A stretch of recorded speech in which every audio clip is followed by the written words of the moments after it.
ଆପଣମାନେ ଦେଖିପାରୁଥିବେ କେତେ ବର୍ଷା ହେଉଛି। ସକାଳୁ ପହରୁ ଆମ ଆଡ଼େ ବର୍ଷା ଲାଗି ରହୁଛି। ଆଉ ମୁଁ ବି ବର୍ଷାରେ ଓଦା ହେବାକୁ ଚାହୁଁନି, କାରଣ ମୋ ଦେହ ଟିକେ ଭଲ ନାହିଁ, ସେଥିପାଇଁ ବର୍ଷାରେ ଓଦା ଚାଲିନି। ଆଉ ଚାଲନ୍ତୁ ଆଜି ମୁଁ ଆପଣମାନଙ୍କୁ ଭିଡ଼ିଓ ମାଧ୍ୟମରେ ଜଣାଇବି ଯେ ଗାଈମାନେ ଆମର ସବୁ ଆସି ସାରିଲେଣି, କିନ୍ତୁ ଏମିତି ଛିଡ଼ା ହେଇଛନ୍ତି କ'ଣ ହେଇଛି ଯେ ସମସ୍ତେ ଏକାଠି ଏମିତି ଅଛନ୍ତି। ଆଉ ସେପଟେ ଆମ ତାରାକୁ ବି ଦେଖୁଥିବେ, ସେମାନେ କ'ଣ ପାଇଁ ଏମିତି ଛିଡ଼ା ହେଇଛନ୍ତି। ଚାଲ ଡେରି ନ କରି ଭିଡ଼ିଓଟିକୁ ଆମର ଷ୍ଟାର୍ଟ କରିବା, କାହିଁକିନା ବର୍ଷା ବି ବହୁତ ହେଉଛି। ଏମିତି ବର୍ଷାରେ ଆପଣମାନେ ଦେଖିପାରୁଥିବେ ବି ବର୍ଷା ହେଉଛି। ଆଉ ଯଦି ଭିଡ଼ିଓ ଭଲ ଲାଗୁଛି ତାହେଲେ ଚ୍ୟାନେଲକୁ ଭିଡ଼ିଓକୁ ଲାଇକ୍ ଆଉ ଚ୍ୟାନେଲକୁ ସବସ୍କ୍ରାଇବ୍ କରିବେନି, ଜମାରୁ ଭୁଲିବେନି। ଚାଲ ଆଉ ଡେରି ନ କରି ଭିଡ଼ିଓଟି ଷ୍ଟାର୍ଟ କରିବା, କାହିଁକିନା ମେଘ ପବନ ବି ଆମ ଆଡ଼େ ବହୁତ ଆସିଲାଣି। ସକାଳୁ ପହରୁ ତ ବର୍ଷା ଛାଡ଼ିବାରେ ନାହିଁ ଧରୁନି।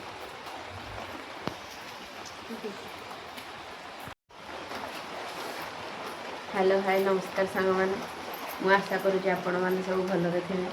ଆଉ ବର୍ଷା ପାଗକୁ ଘରୁ ବି ବାହାରିବାକୁ ଇଚ୍ଛା ହେଉନଥିବ। ଆମ ଆଡ଼େ ତ ସକାଳୁ ପହରୁ ବର୍ଷା ଲାଗି ରହିଛି, ପ୍ରାୟ 6ଟାରେ, ଯେତେ ଆଗେ ଛାଡ଼ିନି।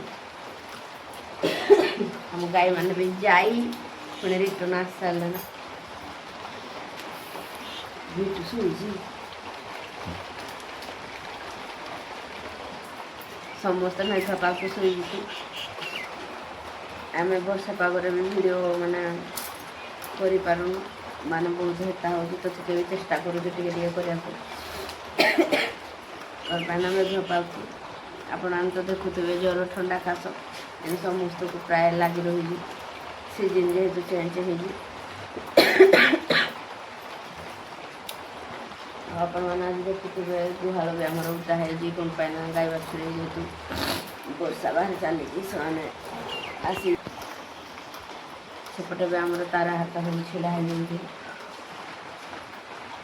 ଆଉ ଆପଣମାନଙ୍କୁ ଆସିଲା ଟାଇମ୍ରେ ମୁଁ ଦେଖାଇ ପାରିଲିନି, କ'ଣ ପାଇଁ ନା ବର୍ଷା ଚାଲୁଥିଲା। ଆଉ ଆମ ଚକରେ ତ ମୁଁ ଚାହୁଁନି ଗାଈମାନେ ଓଦା ହଉ, ତ ସେମାନେ ଯେହେତୁ ବାହାରୁ ବି ଓଦା ହେଇକିନା ଆସିଛନ୍ତି, ସେଥିପାଇଁ ଆମେ ପ୍ରାୟ ସବୁ କାମ ସାରିଦେଲୁ।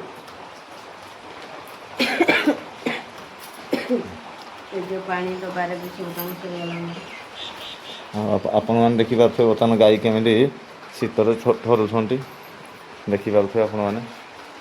ଏଇଟା ଦେଖନ୍ତୁ, ଆମର ଏଇ କୁନା ହେରିକା ସମସ୍ତେ ସବୁ ଗାଈ ଗୋରୁ, କାରଣ ତାକୁ ବି ଶୀତ ଲାଗୁଛି ନା, ଆମକୁ ଯେହେତୁ ସବୁ ଆପଣମାନେ ଦେଖିପାରୁଥିବେ।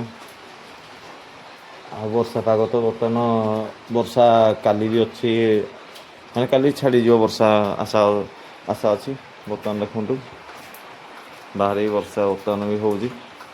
ଆଉ ବର୍ତ୍ତମାନ ବାହାରେ ତ ଭିଡ଼ିଓଟା କରିବା ବି ସମ୍ଭବ ନୁହଁ। ଆଉ ତୁଳସୀ ବି ଆଜି କ'ଣ କାମ କରିଲୁ ତୁଳସୀକୁ? ଆମର ସେଇଟା ସବୁଦିନିଆ କାମ, ଗାଈ ବାଛୁରୀ ପେଜ ପାଣି, ଗାଈ ସକାଳୁ ଛାଡ଼ିବା, ଖତ ମୃତ, ଗାଈ ଦୁହାଁ ଦୁହିଁ, ଅଲମିଟର, ସେଇଟା ସବୁ କାମ। ଆଉ ଘରେ ହିଁ ପ୍ରାୟ ସେ ଆଉ ତୁଳସୀର ବି ଦେହ ଖରାପ ଅଛି, ସେ କଥା ବି ଟିକେ କହିପାରୁନାହାନ୍ତି, କାରଣ ତାକୁ ବା ଥଣ୍ଡା ଭୀଷଣ। ଆଉ ଆପଣମାନେ ଦେଖିପାରୁଥିବେ ମିଟୁ ବି ଆମର ଶୋଇଛି। ମିଟୁ ବି ସେଇଟା ଦେଖନ୍ତୁ ବର୍ତ୍ତମାନ ପାଖରେ ଶୋଇ ପଡ଼ିଛି। ତାକୁ ଆମେ କ'ଣ ପାଇଁ ଉଠେଇବା? ହଁ, ଦେଖିପାରୁଥିବେ ଆପଣମାନେ ମିଟୁ ଦେଖନ୍ତୁ କେମିତି ଶୋଇଛି। ଆଉ ସେ ତାରା ତ ଆମର ଠିଆ ହେଇଛି, ତା ପାଖରେ କାବେରୀ ବି ଆମର ଅଛି। ସବୁ ଗାଈ ଆମର ଚରିକି ଆସିଲା ପରେ ବି ସେମାନେ ବର୍ତ୍ତମାନ ଭିଜି ଯାଇଛନ୍ତି ନା, ସେଥିପାଇଁ ତାକୁ ବି ଶୀତ ଲାଗୁଛି। ଦେଖିପାରୁଥିବେ ବର୍ତ୍ତମାନ ରୁମ ଦେଖନ୍ତୁ କେଉଁଭଳିଆ ଟାଙ୍କୁରି ଦେଉଛି ଗାଈକି। ସବୁ ଏକାଠି ଅଛନ୍ତି, ଏମାନେ ମା ଛୁଆ ଅଛନ୍ତି। ଦେଖନ୍ତୁ ଗୁହାଳ କେତେ ଓଦା ଅଛି, ଗୁହାଳ ଆଜି ଟିକେ ଓଦା ହେଇଗଲା। ଏମିତି ତ ବର୍ଷାରେ ଦେଖନ୍ତୁ ଏଇ ବାଛୁରୀ ଆମର ଦେଖନ୍ତୁ କେଉଁ ଭଳିଆ ଥରୁଛି, ଭାରି ଗୋଟେ ଟେନସନ୍। କାରଣ ଜ୍ୱର ଅଛି, ଜ୍ୱର ହେଇଯିବ ନା, ନର୍ମାଲ୍ ଟେମ୍ପରେଚର୍ ଠିକ୍ ଅଛି। ହଁ, ବର୍ଷା ଯୋଗୁଁ ସେ ଟିକେ ଶୀତ ବି ତାକୁ ବି ଲାଗୁଛି।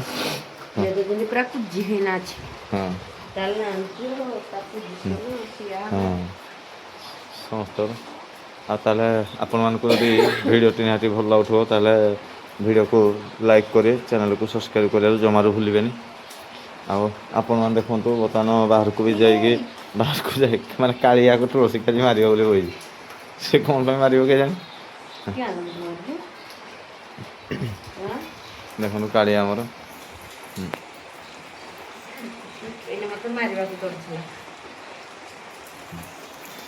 ବର୍ତ୍ତମାନ ଆଉ ଗାଈ ଦୁଇଟା ଆମର ଆପ୍ଲାଏ ବି କରିଦିଆହେଇଛି କାମଧେନୁ ଯୋଜନାରେ ଆପ୍ଲାଏ କରାହେଇଛି। ସେଇ ଆପ୍ଲାଏ ହେଇଛି ବର୍ତ୍ତମାନ ଆଉ ନୂଆ ଗାଈ ଦୁଇଟା ବି ଆସିବ ଆମର।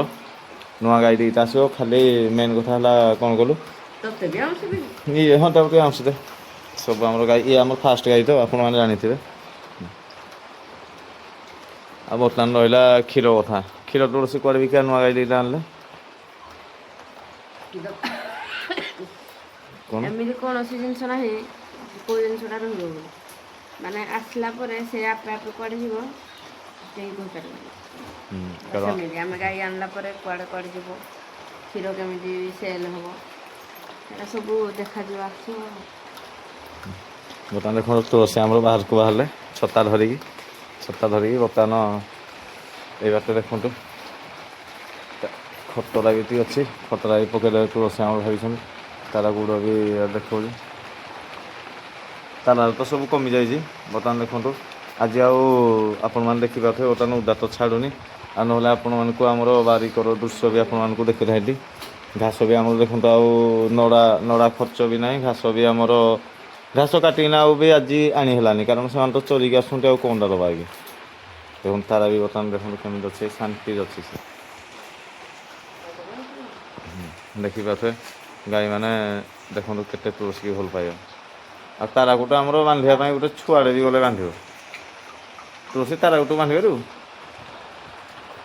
ହଁ ଦେଖିପାରୁଥିବେ ବର୍ତ୍ତମାନ ଦେଖନ୍ତୁ ତୁଳସୀ ଆମର ଗାଈକୁ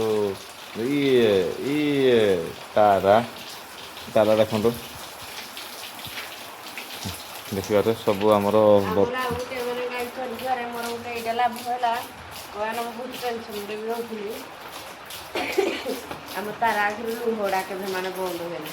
କିନ୍ତୁ ଚରିଯିବାରେ ଚରିଗଲା କିନ୍ତୁ ମୁଁ ବହୁତ ଥର ନୋଟିସ୍ କଲି ନା ତା ଆଖିରୁ ଆଉ ଲୁହ ବାହାରୁନି। ନା ଗୋଟେ ପଟ ଆଖି ବି ଆପଣମାନଙ୍କୁ ଦେଖିପାରିବେ କିନ୍ତୁ ଲୁହ ବାହାରୁନି। ଦେଖନ୍ତୁ ଆଖିରୁ ଆଉ ଲୁହ ବାହାରୁନି। ଯାହା ମୋତେ ଗୋଟେ ଏଇଟା ଟିକେ ଖୁସି ଲାଗିଲା ଦେଖିକିନା। କାରଣ ତାର ଆଖିରୁ ବି ଆଉ ଲୁହ ନାହିଁ। ଆଉ ଆପଣମାନେ ଦେଖିପାରୁଥିବେ ବର୍ତ୍ତମାନ ସେ ତାର ବି ସବୁ ଆଜ୍ଞା ଗାଈଗୋରୁ ଖାଇବାରେ ଖାଇ ଦେଇଛନ୍ତି କିଛି ନାହିଁ। ଖାଇକି ତୁଳସୀ ବି ଆମର କ୍ଷୀର ବି ଦୁହିଁ ଦେଇଛି। ବର୍ତ୍ତମାନ ଘିଅ କହୁଥିଲୁ ବାହାରିବା ପାଇଁ। ଏଇନା ବାହାରିବନି ଘିଅ ସକାଳେ ବାହାରୁଛି। ହଁ ଆପଣମାନଙ୍କୁ ଦେଖାଯିବ କାଲି ମୁଁ ଆପଣମାନଙ୍କୁ ନିହାତି ଘିଅ ଭରିକା ଭିଡ଼ିଓଟା ବି ମୁଁ ଆଣିବି ଚେଷ୍ଟା କରିବି ସକାଳୁ। ଆଉ ଘିଅ ବାହାରିଲା ଯାଏ 5 ସେଇ ହଁ ଅନୁସାରେ ଟିକେ ଆମକୁ ବର୍ତ୍ତମାନ ଇଏ ସେକର ଆମର ଗୁହାଳଟା କରିବା କଥା କାରଣ ଗୁହାଳ ପାଇଁ ବି ଟିକେ ଟାଇମ୍ ହେଉନି ବର୍ଷା ଯୋଗୁଁ ଆମର କିଛି କରି ହେଉନି। ଦେଖନ୍ତୁ ଏଇଟା ଆମର ସାହିଲ ବି ଅଛି। ସାହିଲ ସେମାନେ ମା ଝିଅ 11ଟାରୁ ଆସିଛନ୍ତି। 11ଟା 11:30 ଚରିକି କାଲିଟି ଆମର ଲାଷ୍ଟ ଆସିଯାଇଛି ସମସ୍ତଙ୍କରୁ ହଁ ଆଉ। 12ଟାରେ ଆଇଲ ନା ହଁ 12ଟାରେ ଆସିଲେ କାଲିଟି ଆମର କେବଳ ଲାଷ୍ଟରେ ହିଁ ଆସିଛି। ସମସ୍ତଙ୍କୁ ଲାଷ୍ଟରେ କାବେରୀ ହେଇ 3 ପଟ ହେଇଛି। ହଁ ବା ଇଏ ବି ତା ଛୁଆ କରିନଥିଲା। ନା ଥିଲା ଆଜି ବା ନଥିଲା। ନାଇଁ ସେମାନେ 3 ଜଣ ଏକାଠି ହେଇଯିବେ। ହଁ ସେମାନେ 3 ଜଣ ବଡ ଆସିଥିଲେ ଗାଈକି ତଳେ ଥିବେ। ବାନ୍ଧିଦେବ ନା। ହଁ ସେ ତା ଛୁଆକୁ ଆଣିନଥିଲା ଦେଖନ୍ତୁ ଏଇ 3ଟି ବାଛୁରୀ ଆମର ଏକାଠି ଆସିଥିଲେ। କାବେରୀ ସାଙ୍ଗରେ ହଁ କାବେରୀ ସହିତ ମାନେ କାବେରୀଟା ଏଇ ଯେତେବେଳେ ବିଶ୍ୱାସ କରିବନି ଏଇ 3ଟା ଯେତେବେଳେ କାବେରୀ ସାଙ୍ଗରେ ଆଇଲେ ମୁଁ କହିଲି କାବେରୀ ତ 3ଟା ଛୁଆ ଏଟା ପୁଣି କୋଉଠୁ ଗୋଟେ ଆଇଲା ରେ ମୁଁ ଆଉ ଜାଣିନି ବଡ ଗାଈ ଛୁଆ ଆଇନି ବୋଲି। ଏଇଠୁ ଭାବିଲି କହିଲି ଯାଉଛି ତୋଡ଼ିଦେବି ଏଟାକୁ ଏଇଟା କାର ସେଠୁ ଯେତେବେଳେ ଗୁହାଳକୁ ଅନେଇଲି ତା ଛୁଆ ନାହିଁ। ମୁଁ କହିଲି ଏଇଟା ବୋଧେ ଆମର। ବର୍ତ୍ତମାନ ଆମର କ୍ଷୀର ପାଇଁ ବି ଆସିଗଲେ ଜଣେ କ୍ଷୀର ବି ଦେଇଦେବ। ଯାଉଛି କ୍ଷୀର ଦେଇଦେବ ବର୍ତ୍ତମାନ ଆଉ ଦେଖନ୍ତୁ ଚାରାର ଏକର ଜିନିଷଟା ପୁଣି ଟିକେ ଚିର ଟିକେ ଆମର ମୁକ୍ତା ହେଇଗଲାଣି। ଆପଣମାନେ ନିହାତି ଦେଖିପାରୁଥିବେ ବର୍ତ୍ତମାନ ଚିରଟା ସେଇଟା କାଲି ସୋମ ଭାଇକି ଡାକିକି ନିହାତି ଏକର ପହ୍ନାଟା ଦେଖି ଆପଣମାନେ ନିହାତି ଦେଖିପାରୁଥିବେ ବର୍ତ୍ତମାନ ଗୁହାଳ ବି ଆମର ଗଢ଼ିବାରେ ବ୍ୟସ୍ତ। କାବେରୀ ତୁ ବୁଲୁଲୁ ମା ବୁଲ କାବେରୀ ମା ଦେଖିପାରୁଥିବେ ବର୍ତ୍ତମାନ ସେକରେ ଆମର ତା ଚିରଟା ରହିଗଲା। ୟାକୁ ଆମେ ଚେଷ୍ଟା କରୁ ଭାବିଛୁ ଦୁହିଁ ଦେଇକିନା ଚିରଟାକୁ ଆମର କ୍ଲିୟର କରିଦେବୁ। କାଲି ତୁଳସୀ କାଳେ ନିହାତି ସେ ତୁଳସୀ ଆମର କାଲି ତୁଳସୀ କହିଲେ ସେ ତାରାକୁ ସାଉଁଳୁଥିଲେ ମୁଁ ନିହାତି ଦୁହିଁବି କାଲି ଛନ୍ଦ ପକେଇକି ତାରାକୁ। ଆଉ ଦେଖନ୍ତୁ ଏଇଟା ଆମ କାବେରୀ ବର୍ତ୍ତମାନ ଭିଜୁଛି। ଯାହା ହଉ କାବେରୀ ହେରିକା ଆମର ସବୁ ଚରି ବୁଲି ଆସୁଛନ୍ତି। ଆଉ ଦେଖନ୍ତୁ ଏଇଟା ତ ସବୁ ତ ଆଜ୍ଞା ଖାଇବା ଥିବା ସବୁ ଖାଇବା ଶେଷ ହୋଇଯାଇଛି। ଆଉ ଦେଖିପାରୁଥିବେ ଆପଣମାନଙ୍କୁ ବାହାରର ଦୃଶ୍ୟଟା ଦେଖିଦେବି କୋଉଟା କେତେ ସୁନ୍ଦର ଦୃଶ୍ୟ। ଆଉ ଦେଖନ୍ତୁ ପାଣି ଆମ ଗାଁ ନଦୀରେ ବି ବହୁତ ପାଣି ଅଛି। ପ୍ରବଳ ପାଣି ମାନେ ବନ୍ୟା ଟାଇପ୍ର ଦେଖିପାରୁଥିବେ ଆମ ବାରିକର ବି ଦୃଶ୍ୟ ଏ ଦେଖନ୍ତୁ ବାରିକର ଦୃଶ୍ୟ ଏକର ଗୁହାଳଟା ତୁଳସୀ ପୁରା ପୁରା ପିଚିଣ୍ଡି ଯାଉଛି ଆପଣମାନେ ଦେଖିପାରୁଥିବେ ବର୍ତ୍ତମାନ ବାହାରର ସୁନ୍ଦର ଦୃଶ୍ୟ ଆଜି ପାଇଁ ଆଜ୍ଞା ଏତିକି ଦେଖାହେବ ଆଉ ନୂତନ ଭିଡ଼ିଓରେ ରହୁଛି ନମସ୍କାର ଜୟ ଜଗନ୍ନାଥ କାଲି ଆପଣମାନଙ୍କୁ ନିହାତି ଝିଅ ବାହାରିକା ଭିଡ଼ିଓଟା ନିହାତି ଦେବେ ତୁଳସୀ କାଲି କେତେବେଳେ ଭିଡ଼ିଓଟା ହେବ ସକାଳୁ ସକାଳେ ହେଲେ ବି ଟାଇମ୍ 5 ସକାଳ 5 6 ଭିତରେ ନିହାତି ହଁ କାଲି ମୁଁ ଆପଣମାନଙ୍କୁ ଉପରଓଳି ନିହାତି ଭିଡ଼ିଓଟା ଦେବି ଯେ ଉପରବେଳା ନାହିଁ ନା ଘିଅ ମାନେ ଭିଡ଼ିଓଟା କାଲି ତ ସକାଳେ ଭିଡ଼ିଓ ହେବ ତାପରେ ମୁଁ ଡ୍ୟୁଟି ପଳେଇବି ଡ୍ୟୁଟିରୁ ଆସିକି ତାପରେ କରିବା ଆଉ ଆଜି ବି କୁଆଡ଼େ ବି ଯାଇ ହେଉନି କାରଣ ବର୍ଷା ଯୋଗୁଁ ତାହେଲେ ବର୍ଷାରେ ଯିବା ସରାଇଁ ଯିବା ଆଜି ଆଉ ନାହିଁ ଯାହା ହେବ କାଲି ବର୍ତ୍ତମାନ କାଲିକୁ ଆଉ ଖିଆ ହବ କ'ଣ ଖିଆ ହେବ ୟା ପରେ ପଶିବ ଶ୍ରାବଣ ଶ୍ରାବଣ ହଁ ଶ୍ରାବଣରେ କାଲିକୁ ଆଇଁଷ ଖିଆ ହବ ସେଇ ଅନୁସାରେ ମୋତେ ଟିକେ ହଁ ମାର୍କେଟ ତ ତୁ ଧରିବା ନିହାତି ନେବି ବର୍ଷା ଛାଡ଼ିଲେ ନିହାତି ତୁ ମାର୍କେଟ କାଲି ଯିବୁ ଆଉ କ'ଣ ତୁଳସୀ କହିବ ଆମେ କ'ଣ କରିବା ଆଜି ପାଇଁ ଆଜ୍ଞା ଏତିକି ରହୁଛି ନମସ୍କାର ଜୟ ଜଗନ୍ନାଥ ପୁଣି ଦେଖାହେବ ଆଉ ଏକ ନୂତନ ଭିଡ଼ିଓରେ ସେଥିପାଇଁ ଆପଣମାନେ ସମସ୍ତେ ଭଲରେ ଥାଆନ୍ତୁ ବର୍ଷାରେ ବି ଆପଣମାନେ ଜରୁରୀ କାମ ନଥିଲେ ଘରୁ ବାହାରନ୍ତୁ ନାହିଁ ଘରେ ରୁହନ୍ତୁ ଖୁସିରେ ରୁହନ୍ତୁ ନମସ୍କାର